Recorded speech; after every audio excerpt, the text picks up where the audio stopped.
열왕기상 9장 10절에서 28절 말씀. 솔로몬이 두 집 곧 여호와의 성전과 왕궁을 20년 만에 건축하기를 마치고 갈릴리 땅의 성읍 20곳을 히람에게 주었으니, 이는 두로 왕 히람이 솔로몬에게 그 온갖 소원대로 백향목과 잣나무와 금을 제공하였습니다. 히람이 두로에서 와서 솔로몬이 자기에게 준 성읍들을 보고 눈에 들지 아니하여 이르기를, 내 형제여, 내게 준 이 성읍들이 이러한가 하고 이름하여 가불 땅이라 하였더니 그 이름이 오늘까지 있느니라. 히람이 금 120달란트를 왕에게 보내었더라. 솔로몬 왕이 역군을 일으킨 까닭은 이러하니, 여호와의 성전과 자기 왕궁과 밀로와 예루살렘 성과 하솔과 무깃도와 게셀을 건축하려 하였습니다. 전에 애굽왕 바로가 올라와서 게셀을 탈취하여 불사르고 그 성읍에 사는 가나안 사람을 죽이고 그 성읍을 자기 딸 솔로몬의 아내에게 예물로 주었더니, 솔로몬이 게셀과 아래 베토론을 건축하고 또 바알락과 그 땅에 들어있는 다두몰과 자기에게 있는 모든 국고성과 병거성들과 마병의 성들을 건축하고, 솔로몬이 또 예루살렘과 레바논과 그가 다스리는 온 땅에 건축하고자 하던 것을 다 건축하였는데, 이스라엘 자손이 아닌 아모리 사람과 헷 사람과 브리스 사람과 히윗 사람과 여부스 사람 중 남아있는 모든 사람 곧 이스라엘 자손이 다 멸하지 못하므로 그 땅에 남아있는 그들의 자손들을 솔로몬이 노예로 역군을 삼아 오늘까지 이르렀으되, 다만 이스라엘 자손은 솔로몬이 노예를 삼지 아니하였으니 그들은 군사와 그 신하와 고관과 대장이며 병거와 마병의 지휘관이 됨이었더라. 솔로몬에게 이를 감독하는 우두머리 550명이 있어 일하는 백성을 다스렸더라. 바로의 딸이 다윗성에서부터 올라와 솔로몬이 그를 위하여 건축한 궁에 이를 때에 솔로몬이 밀로를 건축하였더라. 솔로몬이 여호와를 위하여 쌓은 제단 위에 해마다 3번씩 번제와 감사의 제물을 드리고 또 여호와 앞에 있는 제단에 분향하니라. 이에 성전 짓는 일을 마치니라. 솔로몬 왕이 에돔 땅 홍해 물가에 엘로 근처 에시온게벨에서 배들을 지은지라.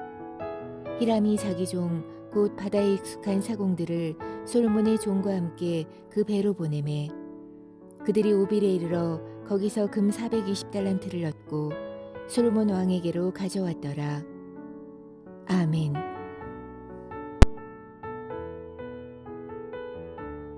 함께 기도하겠습니다.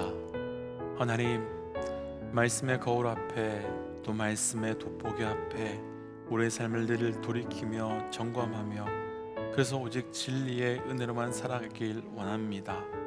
하나님, 그렇게 살아갈 수 있도록 힘주시고 은혜 주셔서 오늘도 온전한 신앙으로 걸어갈 수 있도록 인도하여 주옵소서. 모든 말씀 예수님 이름으로 기도하였습니다. 아멘. 할렐루야. 우리에게 생명을 주시고 또 그 생명의 길을 따라 걸어가며 또 나아갈 수 있도록 인도해 주신 우리 하나님의 이름을 높이 찬양합니다.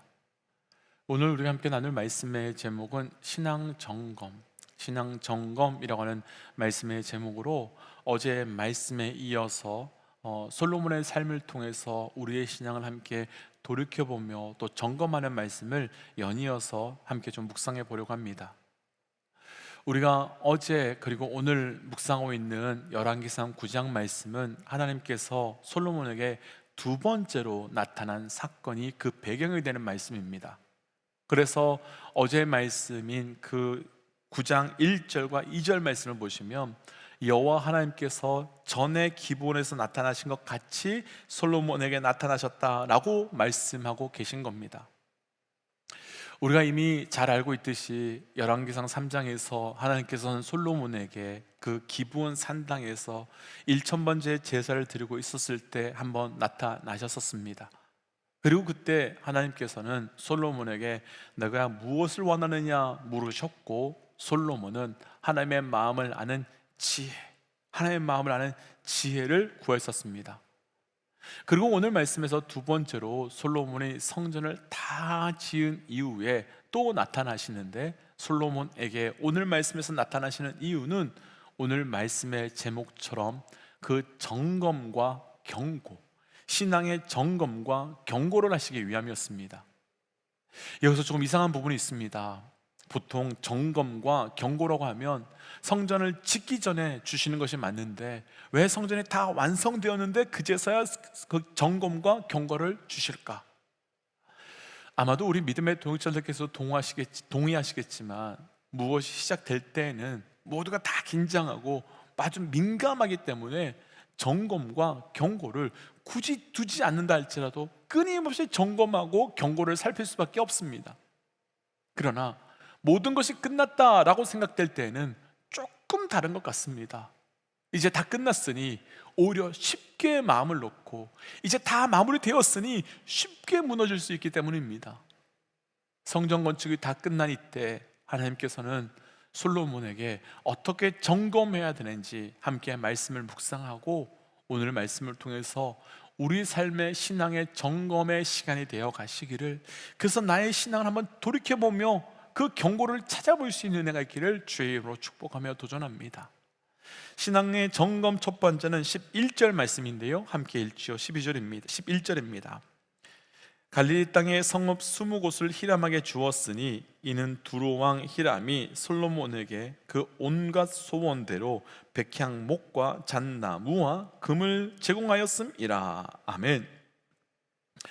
솔로몬이 성전을 다 건축한 이후에요, 두로왕 히람에게 갈릴리 땅의 성읍 20곳을 주는데, 그 이유는 솔로몬에게 백향목과 잣나무와 금을 제공했기 때문에 그 대가로 솔로몬이 히람에게 주었다라고 말씀하고 있지요.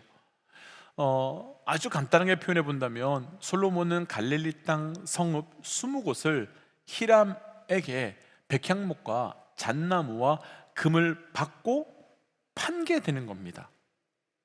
그런데 이 갈릴리 성읍 20곳을 받은 히람의 반응이 바로 다음 절인 12절과 13절에서 나오는데요, 히람은 그 성읍들을 보고 마음에 들지 않고 눈에 차지 않아서 그 성읍들의 이름을 가불, 그러니까 쓸모없는 땅이라고 이름을 짓습니다. 그러니까 히람은 그 땅들을 아무 가치도 없고 소용도 없는 땅들로 보게 된 것이고, 솔로몬은 자신의 땅 가운데서 가장 쓸모없어 보이는 땅들 가운데 골라서 20개를 히람에게 값으로 지불했다가 되는 겁니다.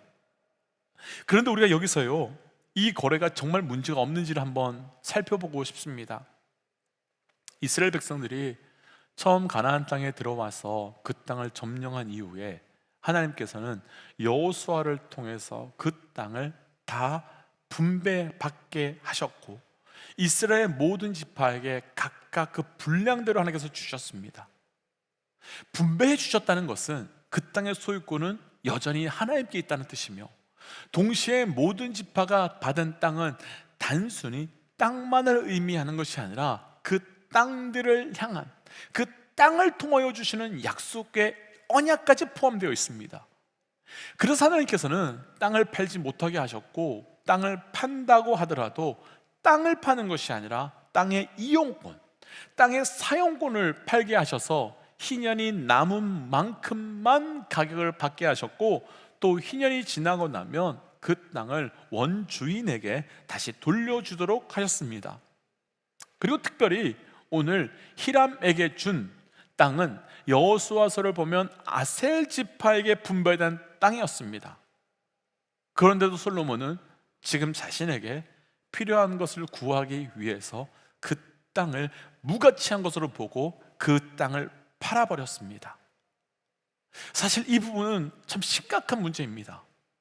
왜냐하면 내 이익을 위해서, 내 유익을 위해서 하나님의 말씀을, 하나님의 약속을, 하나님의 언약을 무가치한 것으로 여겼기 때문에 언약의 땅을, 약속의 땅을 돈 몇 푼에 팔아버린 것이기 때문입니다.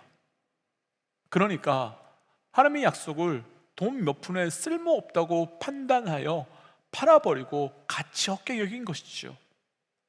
무엇 때문이겠습니까? 왜 그렇게 했겠습니까? 그럼 우리는 이 말씀 중에서 무엇을 점검해 볼 수 있는 거겠습니까? 나는 내 삶의 핵심 가치를 어디에 두고 있느냐, 바로 그것을 점검함으로 내 삶의 핵심 가치의 그 기준에 대한 점검이 있어야 되는 거지요. 지금 솔로몬에게 핵심 가치는 하나님이 아닙니다. 지금 솔로몬에게 핵심 가치는 말씀이 아닙니다. 지금 솔로몬에게 있어서 핵심 가치는 약속이 아닙니다. 만약 약속이었다면 그는 아무리 많은 돈을 준다고 하더라도, 아무리 귀한 것을 준다고 하더라도 약속과 말씀과 언약 때문에 그 땅을 절대로 팔 수 없었을 겁니다. 그런데 솔로몬은 말씀보다 돈이, 언약보다 돈이, 그 주신 축복보다 돈이 훨씬 가치 있으니까 그냥 쉽게 팔아버린 겁니다. 그렇다면 저를 비롯하여 우리 모든 믿음의 동역자들에게 점검하고 싶습니다. 나는 지금 어디에 핵심 가치를 두고 있는지요? 만약 우리가 솔로몬이라면 어떤 일이 있어도 언약의 말씀에 그 땅을 팔지 않으시겠습니까? 아니면 그 가격이 적당하다면, 아니 적당한 정도가 아니라 그 땅에 원래 내 기대보다 훨씬 많은 것을 준다면 팔아 버리시겠습니까? 이것을 조금 더 구체적으로 바꿔본다면, 주일에 일을 해서 다른 날에 2배, 아니 3배, 4배를 벌 수 있다면 주일 예배를 포기하시겠습니까? 아니면 아무리 많은 돈을 벌 수 있다 하더라도 절대로 주일날 예배를 포기하지 않으시겠습니까? 그래서 한 사람이 무엇 때문에 후회하는지를, 그 후회하는 이유를 보면 그 사람의 삶의 핵심 가치가 무엇인지 알 수 있는 것이요. 예를 들어 좋은 직장에 잘 다니던 사람이 목사가 되었다면 크게 2가지 후회를 할 수 있을 겁니다. 하나는 더 빨리 목사가 되지 못한 것을 후회할 수 있을 것이고, 또 하나는 괜히 목사가 되었다라는 후회를 할 수 있을 겁니다. 분명 후회는 똑같이 하지만 그 이유는 그 삶의 핵심 가치가 어떻게 다른지를 보여줄 수밖에 없지요. 예수님은 3년밖에 남지 않은 공생의 그 짧은 시간 동안 단 한 여인을 만나기 위해 사마리아까지 멀리 걸어가셨고, 귀신 들려 무덤 속에 살고 있는 그 한 미친 단 한 사람을 만나기 위해서 그를 고치기 위하여 거라사까지 배를 타고 건너가셨습니다. 우리에게 핵심 가치는 무엇이며 그 핵심 가치를 어디에 두고 계신지요? 만약 솔로몬이 나무가 필요하고 금이 필요한 이때 하나님에게서 약속으로 주신 그 땅을 팔지 말고 그 하나님께 구하였다면, 하나님께 엎드렸다면 어찌 되었겠습니까? 어찌 되었겠습니까? 사랑하는 믿음의 영역 여러분, 도전하고 축복하기는 지금 이 순간 내 삶의 핵심 가치가 무엇인지를 온전히 분별함으로 하나님께 나아가야 하는 절대 방향, 절대 가치를 상실하지 않으시기를 주의 이름으로 도전하며 축복합니다. 오늘 말씀에서 나누고 싶은 2번째 신앙 점검은요, 20절과 21절 말씀입니다. 20절과 21절입니다. 이스라엘 자손이 아닌 아모리 사람과 헷 사람과 브리스 사람과 히위 사람과 여부스 사람 중 남아있는 모든 사람, 곧 이스라엘 자손이 다 멸하지 못함으로 그 땅에 남아있는 그들의 자손들을 솔로몬이 노예로 역군을 삼아 오늘까지 이르렀으되. 아멘.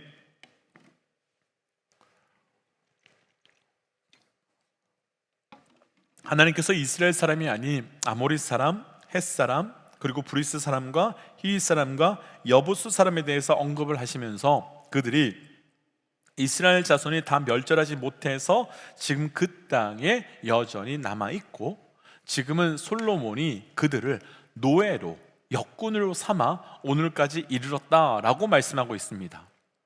그런데 하나님께서 이스라엘이 처음 가나안 땅에 들어왔을 때 그 땅에 살고 있는 이방 사람들에 대해서 하신 명령이 있었습니다. 하나님께서는 이방인들로 인하여 우상 숭배가 끊임없이 변절하고 끊임없이 죄로 나아가는 이스라엘 백성들 때문에 반드시 모든 이방 사람들을 멸절시켜라 라고 말씀하셨습니다. 그래서 사사기 1장 2절 말씀을 보시면 하나님께서는 이스라엘 백성들에게 유다와 예루살렘 땅을 주시면서 그 땅을 그 손에 넘겨주셨다고 사사기 가장 첫 말씀에서 선언해 주셨습니다. 그런데 조금 내려가서 사사기 1장 19절 말씀을 한번 보시면 산지 주민들이 철병거가 있어서 그들을 쫓아내지 못했다라고 말합니다. 사실 정확하게 표현해 보니요, 쫓아내지 못한 것이 아닙니다. 그들에게 철병거가 있었다는 소식에 쫓아내지 않은 겁니다. 왜냐하면 사사기가 시작되면서 가장 첫 구절에서 하나님께서 그 땅을 이스라엘에 넘겨주었다라고 하는데 그 철병거가 있다라고 하는 핑계로 아예 올라가지도 않은 겁니다. 이것을 그대로 오늘 말씀을 돌아와 본다면 솔로몬은 이 땅에 있는 이방 사람들, 그러니까 역군, 종으로 부리고 있습니다. 괜찮은 겁니까? 문제 없는 겁니까? 정말 아무 어려움이 없어 보이십니까? 하나님께서는 반드시 이방 사람들을 멸절하라고 했는데 그들을 종으로 부리는 것 괜찮은 겁니까? 어쩌면요, 죽이는 것보다 더 잘 사용하는 거 아닙니까? 죽이는 그 잔인한 선택보다는 그래도 종으로 부려서라도 그들의 생명을 연장하는 거 괜찮은 거 아닙니까? 라고 할 수 있습니다. 사울이 아말렉과의 전투에 나간 적이 있었습니다. 하나님께서는 그 전쟁에서 아무것도 취하지 말라라고 말씀하셨고 모든 것이 다 하나님의 것이니 하나님께 드려야 한다라고 말씀하셨습니다. 그런데 사울은 그것을 가지고 왔습니다. 그리고 사무엘에게서 백성들이 원해서 그렇게 한 것이라고 말합니다. 누군가는 죽이고 불에 태우면 하나도 소용없게 되는 건데 그렇게 해서라도 백성들과 군사들에게 유익이 생기면 좋은 것 아니냐라고 할 수 있습니다. 그러나 우리 믿음의 사람들은 유익으로 사는 사람들이 아닙니다. 우리 믿음의 사람들은 경제적 가치와 효율로 사는 사람들이 아닙니다. 우리 믿음의 사람들은 순종으로 주신 말씀에 대한, 주신 약속에 대한 순종으로만 살아가는 자들이지 타협으로 살아가는 자들이 아닙니다. 분명 솔로몬이 하나님께서 멸절하라고 한 사람들을 종으로 사용하는 것 경제적이며 효율적으로 좋은 방법입니다. 그러나 그것은 타협이며 불순종입니다. 사울, 전쟁에 나아가서 승리해서 얻은 것들이 다 태우지 않고 수고한 군사들과 가족들에게 나누어주는 것 매우 잘한 일처럼 보입니다. 그러나 그것 또한 타협이며 불순종이었습니다. 사랑하는 믿음의 동역자 여러분, 우리는 점검해 보아야 합니다. 나는 순종으로 살고 있습니까? 아니면 그 무엇 때문에 더 좋아 보이는 타협의 가치의 효용의 순종으로 살고 있습니까? 저희 교회가 한때 예배 드리는 장소가 호텔이었던 적이 있었습니다. 그런데 추수감사절 때에 늘 예배 드리던 호텔에서 행사가 있어서 저희가 예배 드릴 수 있는 장소가 사라지게 되었습니다. 그래서 다른 곳 호텔을 알아보니 추수감사절 시즌이라서 평소에 사용했던 그 호텔의 몇 배의 가격을 요청을 받았습니다. 너무너무 비싸서 어떻게 할까 고민했었습니다. 한 주 예배 드리기에는 그 한 주 예배 드리기 위하여 예배 공간을 빌리는 데에는 돈이 너무 비싸서 차라리 그날은 영상으로 예배를 드릴까 이 고민이 들었습니다. 한편으로는 비싼 돈을 내더라도 모여서 예배를 드려야 하는 게 맞는 걸까 이런 생각도 들었습니다. 그때 함께 해주셨던 분들과 기도하며 내린 결론은 돈을 지불하더라도 현장에서 예배를 드리자라는 결론이었고 그 예배의 자리로 나아갔습니다. 왜냐하면 돈보다 중요한 것은 예배를 향한 우리의 부르심이었고 돈보다 더 중요한 것은 예배를 향한 우리의 순종이기 때문입니다. 사랑하는 믿음의 동역자 여러분, 점검해 보셔야 합니다. 나는 순종으로 사는가? 나는 타협으로 살고 있는가? 도전하기는 우리 모두가 온전한 순종으로만 살아가는 삶이 되시기를 주의 이름으로 축복하며 도전합니다. 타협이 아니라 순종이어야 됩니다. 그래서 이 시간 주신 말씀을 기억하며 이렇게 기도하고 싶습니다. 하나님, 나의 삶에 온전한 절대 가치의 기준을 가지고 살게 하시고 타협이 아니라 순종하는 삶이 되기를 원합니다. 적당히 타협하며 계산하는 나의 신앙이 있다면 완전히 끊어내어 주시고 철저한 순종으로 살게 하여 주옵소서라고 함께 기도하겠습니다. 함께 기도할까요? 하나님 주신 말씀을 붙들고 기도하며 나아갑니다. 하나님, 온전한 절대 가치를 붙들고 살아가는 자 되어가기로 나으니 주여 그 은혜를 더하여 주시옵소서. 하나님, 무엇을 따라가며 무엇을 붙들고 살아가야 되는지 온전히 알기로 합니다. 순종으로 살게 하시고 타협이 아니라 온전함으로 순종을 나갈 때마다 주의 은혜가 우리에게 온전히 고백되게 하여 주옵소서. 하나님, 온전한 신앙의 점검을 오늘 말씀을 통하여 하여 나가기로 원합니다. 내 삶의 핵심 가치는 무엇인지요? 내 삶의 핵심 가치의 기준은 무엇인지요? 하나님, 그것을 온전히 분별함으로 절대 가치, 절대 방향을 놓치지 않게 하여 주시옵고 적당히 계산하며 타협하며 살아가는 것이 아니라 온전한 순종으로 살아가는 나의 삶이 될 수 있도록 인도하여 주옵소서. 이 모든 말씀 예수님 이름으로 기도하였습니다. 아멘. 사랑하는 믿음의 동체 여러분, 우리 삶의 핵심 가치는 무엇입니까? 나는 타협입니까? 순종입니까? 온전히 살아가시기를 주의 이름으로 도전합니다. 함께 선포하고 삶의 자리로 기도의 자리로 나아가지요. 함께 선포하겠습니다. 하나님은 살아계십니다. 아멘. 승리하십시오. 함께 기도하겠습니다.